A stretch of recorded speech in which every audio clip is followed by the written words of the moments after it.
के नाम का ऐलान कर दिया है। बंसल न्यूज की खबर पर मुहर लगी है। कांग्रेस से सावित्री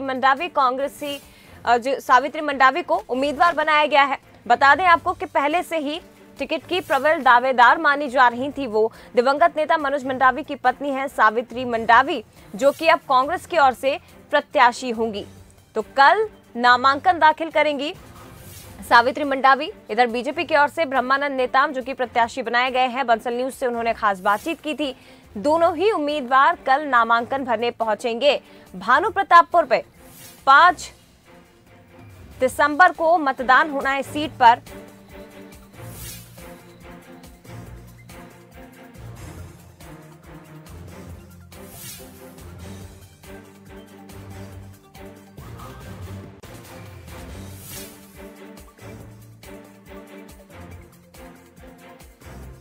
दूसरी तरफ आपको बता दें, ब्रह्मानंद नेताम जो कि पूर्व विधायक रह चुके हैं, पहले यहां से जीत दर्ज की थी। इधर सावित्री मंडावी जो कि अपने राजनीतिक करियर की शुरुआत कर रही हैं, शिक्षक थी, वीआरएस लिया और उसके बाद अब राजनीति में उतरेंगी। आपको जानकारी दे दें कि मनोज मंडावी जिन्होंने यहां से 3 बार जीत दर्ज की थी, काफी दिग्गज नेता, इसके साथ ही क्षेत्र में उनका काफी वर्चस्व रहा है। ऐसे में दोनों ही पार्टियों के लिए बड़ी चुनौती होगी। कांग्रेस ने छत्तीसगढ़ के भानु प्रतापपुर से अपने उम्मीदवार के नाम का ऐलान कर दिया है। सावित्री मंडावी को उम्मीदवार बनाया गया। पूर्व विधायक मनोज मंडावी की पत्नी है और मनोज मंडावी के निधन के बाद ही यह सीट खाली हुई थी। यहां पर उपचुनाव हो रहे हैं। ये बड़ी खबर आपको इस वक्त की बता रहे हैं। आदिवासी बाहुल्य सीट और छत्तीसगढ़ में इन दिनों वैसे भी आदिवासी आरक्षण की आग तेज है। लगातार विरोध प्रदर्शन हो रहे हैं। ऐसे में दोनों ही पार्टियों के लिए चुनौतियां और भी ज्यादा हो जाती हैं। तो बीजेपी की ओर से पूर्व विधायक ब्रह्मानंद नेताम, जिन पर एक बार फिर से पार्टी ने भरोसा जताया। इधर कांग्रेस की ओर से सावित्री मंडावी जो कि प्रत्याशी होंगी। ये बड़ी खबर इस वक्त की आपको बता रहे हैं। कांग्रेस से दिवंगत विधायक मनोज मंडावी की पत्नी सावित्री मंडावी का नाम सामने आया है। कल दोनों ही प्रत्याशी नामांकन भरने के लिए पहुंचेंगे।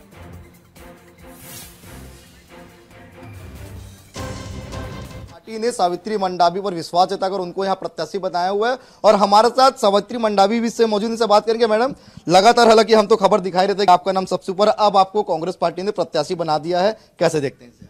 हाँ, आप सभी जानते हैं मेरे पति स्वर्गीय मनोज सिंह मंडावी जी यानी छात्र जीवन से ही राजनीति करते आ रहे थे और वो लगातार सक्रिय रहे हैं और अपने क्षेत्र में कम से कम पूरे 24 साल तक जनता की सेवा की है और उनका विश्वास बना रहा।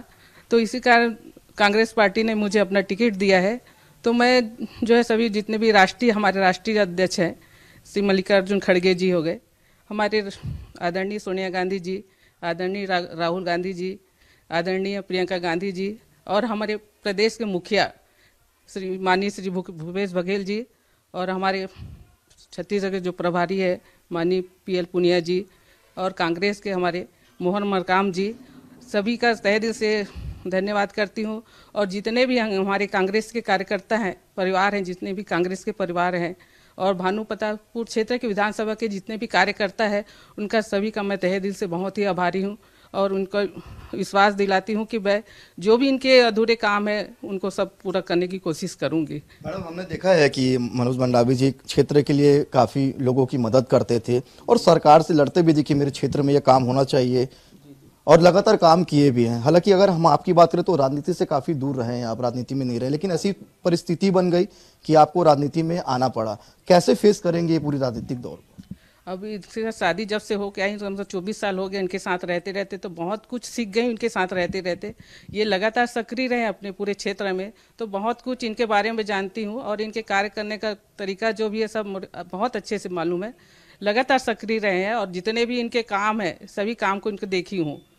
तो ज़्यादा मेरे को ऐसा नहीं लगा, जनता का विश्वास, उनका विश्वास है, भरपूर सहयोग देंगे मेरे को। जनता उनको बहुत चाहती थी पूरे क्षेत्र वाले, तो मेरे को ज़्यादा प्रॉब्लम कुछ नहीं होगा यहाँ। मैडम, अगर हम बात करें बीजेपी से ब्रह्मानंद नेताम को टिकट दिया गया है, कितनी बड़ी चुनौती मानते हैं इसको, क्योंकि वो 2018 में भी चुनाव जीत चुके हैं? हाँ, उसे मालूम है मेरे को। ये भी ब्रह्मानंद नेताम भैया जी खड़े थे और ये इनको टिकट उस समय नहीं दिया गया, तो ये निर्दलीय लड़े, लेकिन निर्दलीय लड़कर भी ये सेकंड पोजीशन में आए और कांग्रेस पीछे रही और उनका जो फासला भी ज़्यादा नहीं है, बहुत कम अंतर से हारे थे। तो देखिए इनका भी कार्यकाल भैया का ऐसे में ज़्यादा चुनौती नहीं है। कैमरा पर्सन दीपक के साथ कुलेश्वर पांडे, बंसल न्यूज, रायपुर। और चलिए और भी ज्यादा बातचीत हम करेंगे, सीधे रुक करते हैं। कुलेश्वर हमारे साथ इस वक्त लाइव जुड़ गए हैं। कुलेश्वर, सावित्री मंडावी से सबसे पहले बंसल न्यूज ने बात की और उन्होंने ये कहा कि चुनौतियां नहीं है मेरे सामने, लेकिन ब्रह्मानंद नेताम की बात करें, पूर्व विधायक रह चुके हैं, आदिवासी क्षेत्र में उनकी अच्छी पैठ मानी जाती है। इधर स्वर्गीय मनोज मंडावी की भी आदिवासी क्षेत्र में अच्छी पकड़। चुनौतियां तो दोनों पार्टियों के सामने और दोनों प्रत्याशियों के सामने है।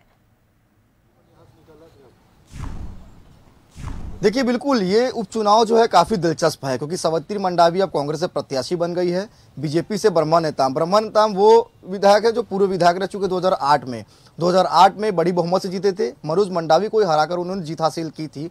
तो निश्चित तौर पे ये उपचुनाव जो है काफी दिलचस्प हो गया और सेमीफाइनल की तरह दोनों पार्टी लेंगे। साफ है कांग्रेस बीजेपी दोनों के बीच में सीधा मुकाबला रहेगा। हमारे साथ बीजेपी के प्रत्याशी खुद यहाँ मौजूद है, इनसे बात करेंगे। ब्रह्मानंद जी, सावित्री मंडावी को कांग्रेस ने प्रत्याशी बना लिया है, कितनी बड़ी चुनौती मानते हैं? कांग्रेस पार्टी श्रीमती सावित्री मंडावी को प्रत्याशी बनाया है, मैं तो उनको बधाई देता हूं।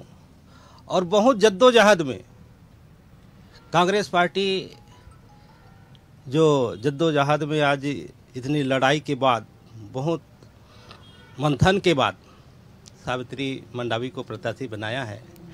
ये उनकी कांग्रेस पार्टी के भीतर की मामला है नहीं, उनकी भीतर की मामला है और आपसी उन्हें अपने कार्यकर्ताओं में लड़ाई हो रही है। आप सभी जान रहे हैं, सुन रहे हैं, ये किसी से छुपा नहीं है। क्या लगता है आखिर सरकार में रहने के बाद भी कांग्रेस ने इतना देर क्यों किया प्रत्याशी घोषित करने में? अब ये उनकी पार्टी की मामला है नहीं, क्या उसमें वो था कि कार्यकर्ताओं में ऐसा क्यों लड़ाई हो रही थी, किसको फाइनल नहीं कर पा रहा था प्रत्याशी के लिए। मनोज मंडावी को आपने 2008 में हराया था, अब उनकी धर्मपत्नी आपके सामने रहेगी, चुनौती है कि आप अस्वस्थ अपनी जीत को लेकर? मैं अस्वस्थ हूँ। जिस तरह से मैं पहले भी कहा हूँ अन्य न्यूज़ों में, समाचारों में, कि कांग्रेस की सरकार जब से इस छत्तीसगढ़ प्रदेश में आई है, छत्तीसगढ़ प्रदेश की जनता जनार्दन यहाँ बेहाल हो गए हैं, है ना। निराशा का माहौल है, हताश हो गए हैं इस सरकार से। आज भानुप्रतापपुर विधानसभा का उपचुनाव है नहीं, यहाँ की जनता ठान चुकी है कि इस सरकार को देख चुके हैं 4 वर्ष। जितने वादा किया, एक भी वादा बता दे कि 4 साल में पूरा किया है। अब इस चुनावी समर में क्या वादा पूरा कर पाएगा? इसलिए इनके कार्यकाल को जनता जनार्दन समझ चुकी है और निश्चित ही इस भानुप्रतापपुर विधानसभा क्षेत्र में जनता जनार्दन कमल छाप के साथ है, भारतीय जनता पार्टी के साथ में है और निश्चित ही कमल फूल में अपने बहुमूल्य वोट देंगे। तो ये माना जाए कि कोई असर नहीं होगा, सावित्री मंडावी आपके सामने रहेगी तो? नहीं, असर ऐसा नहीं कह रहा हूँ कि असर नहीं होगा, है नहीं, लेकिन हम पूरी हमारी कार्यकर्ता एकजुट के साथ में काम करेगा। और यहाँ मैं पहले भी बोला कि यहाँ की हमारे जनता मतदाता जो भाई हैं, चाहे आदिवासी समाज हो, चाहे पिछड़ा वर्ग हो, चाहे अन्य समाज हो, इस सरकार की कार्यकाल को देख चुकी है और मन बना लिया है। हमारे साथ लोकसभा सांसद मोहन मंडावी जी भी इस समय है, जो कांकेर से सांसद भी है। मोहन जी, क्या लगता है आपको, कांग्रेस ने सावित्री मंडावी को प्रत्याशी बनाया है? नहीं, देखो, इतना लेट करने का मतलब ये है, साफ जाहिर है उनका नेतृत्व के ठिकाना ना सियान का ठिकाना है ना। और हमारी मतलब पार्टी तो तुरंत तय कर दी है नहीं, और हम लोगों का ये मान चलो गांव-गांव प्रचार चालू हो गया। इन लोगों का कैंडिडेट का अभी तक पता नहीं है, इसलिए हम लोग एक तरफा जीतेंगे। और ये सरकार को 4 साल हम देख लिए, 4 साल से ज़्यादा भी हो गया, इनकी 36 घोषणा पत्र में एक भी घोषणा पत्र का पालन नहीं हुआ है नहीं। और आए दिन जगह जगह घोषणा, झूठा घोषणा करते जा रहे हैं। हम कहते हैं पहले के घोषणा उसको तो पूरा करो। जनता त्रस्त है और सरकार मस्त है। अगर हम बात करें मोहन जी, तो इस उपचुनाव में मुख्य एजेंडा और मुख्य मुद्दा आप लोगों का क्या रहेगा? क्या चीज को लेकर आप जनता के बीच में जाएंगे? हम क्षेत्र के विकास ही हमारा प्रमुख मुद्दा है। क्षेत्र का विकास 4 साल में हम पीछे चले गए और हमारी सरकार थी, इतना विकास हुआ, इतना विकास। आज रोड में डामर और सीमेंट नहीं डाल पा रहे, मिट्टी डाल रहे सरपंच बेरोजगार हो रहे हैं, लोगों को रोजगार नहीं मिल रही। और भ्रष्टाचार के बारे में तो आप सब आए दिन पेपर में पढ़ रहे हो। ये सरकार जब से आई भ्रष्टाचार दिनों दिन बढ़ती जा रही है। कांग्रेस तो कह रही है लेकिन 4 उपचुनाव की तरह ये भी उपचुनाव में हम बड़ी बहुमत से जीत रहे हैं। नहीं, वो चुनाव इसमें आसमान का अंतर है। ये क्षेत्र जागरूक क्षेत्र है, पढ़े लिखे क्षेत्र है और यहाँ हम लोग एक तरफा जीतेंगे। तो देखिए ये क्षेत्र अलग है, यहाँ की जागरूक जनता है और निश्चित तौर पे जो उपचुनाव हो रहा है इसमें बीजेपी पूरी तरह स्वस्थ है कि इस उपचुनाव में भारतीय जनता पार्टी बड़ी बहुमत से जीतेगी, ब्रह्मानंद नेताम बड़ी बहुमत जीतेंगे। हालांकि ये सिर्फ चुनाव के पहले, मतगणना के पहले सिर्फ ये कयास लगाया जा रहा है कि कौन प्रत्याशी जीतेगा, लेकिन देखने वाली बात होगी कि 8 तारीख को जब मतगणना होगा और 5 तारीख को जब मतदान होगा तो किसके पोस्ट में वोट पड़ेगा। लेकिन कांग्रेस बीजेपी दोनों ही इस उपचुनाव को लेकर स्वस्थ है कि हम बड़ी बहुमत जीतेंगे। अब देखना होगा कि किनके मुद्दे इस उपचुनाव में काम आते हैं। बिल्कुल, ये देखने वाली बात होगी कि किनके मुद्दे इस उपचुनाव में काम आते हैं कुलेश्वर, और जनता किसके पीछे जाती है। फिलहाल शुक्रिया आपका तमाम बातचीत के लिए। और हमारे साथ छत्तीसगढ़ से हेड आदित्य नामदेव जी भी फोन लाइन पर जुड़ गए, उनका रुख करते हैं। आदित्य जी, एक तरफ सरपंच से लेकर विधायक तक का सफर तय करने वाले हैं ब्रह्मानंद नेताम, दूसरी तरफ सावित्री मंडावी जो कि पेशे से शिक्षक थी और अपने राजनीतिक करियर की शुरुआत करने जा रही हैं। कैसे देखते हैं आप इस मुकाबले को? और एक तरफ छत्तीसगढ़ में आरक्षण की आग जो कि इस वक्त बहुत तेजी से धधक रही है। देखिए जय जी, बहुत आसान नहीं रहेगा कांग्रेस के लिए ये चुनाव, बहुत साफ है। कारण यह है देखिए कि भानु प्रतापपुर उपचुनाव होना है और भानु प्रतापपुर चुनाव में सबसे महत्वपूर्ण जो है वो 2 है कैटेगरी, एक तो एससी है जी, और माफ कीजिएगा एसटी है और ओबीसी। ये दोनों ही डिसाइडिंग फैक्टर होते हैं। एसटी में दोनों ही प्रत्याशी, देखिए एसटी है, मंडावी जी की जो पत्नी है सावित्री मंडावी वो भी एसटी है और ब्रह्मानंद नेताम भी एसटी है। ओबीसी में भी 2 वर्ग होते हैं, एक तो कुर्मी और एक तेली वर्ग। तो ये दोनों में भी देखिए तेली जो ओबीसी वर्ग के हैं वो ज्यादा है वहां पर, तो वो डिसाइडिंग फैक्टर है। दूसरी महत्वपूर्ण चीज है कि सहानुभूति वोट। मंडावी जी का निधन हुआ है, निश्चित तौर पर जहां पर उपचुनाव होता है, ज्यादातर छत्तीसगढ़ में अभी तक यही स्थिति बनी, केवल एक उपचुनाव हुआ था कोटा का छत्तीसगढ़ बनने के बाद, जहां पर कोटा उपचुनाव में जो है सरकार के अलावा कोई दूसरा प्रत्याशी जीता था, रेणु जोगी जीती थी वहां से। बाकी छत्तीसगढ़ के इतिहास में जितने बार भी उपचुनाव हुए हैं हर बार ही जिसकी सरकार रही वही जीता। लेकिन आरक्षण की आग बहुत तेजी के साथ धधक रही है। भानु प्रतापपुर में विरोध है, 1 तारीख को विशेष सत्र है।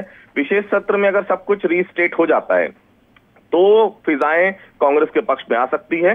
फिलहाल कांग्रेस के लिए बहुत मुश्किल है, केवल सहानुभूति वोट के सहारे आप भानु प्रतापपुर नहीं जीत सकते, क्योंकि भानु प्रतापपुर में जिस कैंडिडेट को उतारा है बीजेपी ने, ब्रह्मानंद नेताम, ये 2008 में जीत चुके हैं, लेकिन उसके बाद इनको टिकट नहीं दी गई वहां से। अब फिर से चेहरा उतारा गया, क्योंकि बीजेपी को भी मालूम है अगले 8-9 महीने बाद आचार संहिता लग जाएगी, 1 साल बाद फिर आपको चुनाव पे जाना है। तो ऐसा चेहरा जो लोगों को जानता है, ऐसा चेहरा जिसको लोग जानते हो, उस पर विश्वास यहाँ पर जताया गया है। सावित्री मंडावी राजनीतिक महिला नहीं है, नेचर वाइज बहुत अच्छी है। मनोज मंडावी से जब भी मुलाकात होती थी, सावित्री जी से मुलाकात, गृहिणी है, लेकिन वहां की जनता एक पॉलिटिशियन पर मुहर लगाती है, सहानुभूति वोट पर लगाती है। ये तो आने वाला समय बताएगा, लेकिन हाँ, दोनों ही पार्टियों के लिए ये उपचुनाव आसान बिल्कुल नहीं है। बिल्कुल, और उसी के बीच में होने वाला है छत्तीसगढ़ विधानसभा का विशेष सत्र, जिससे काफी कुछ बदलाव हो सकता है कि हमें देखने को मिल जाए। फिलहाल शुक्रिया आपका आदित्य जी तमाम जानकारी के लिए, तमाम बातचीत के लिए।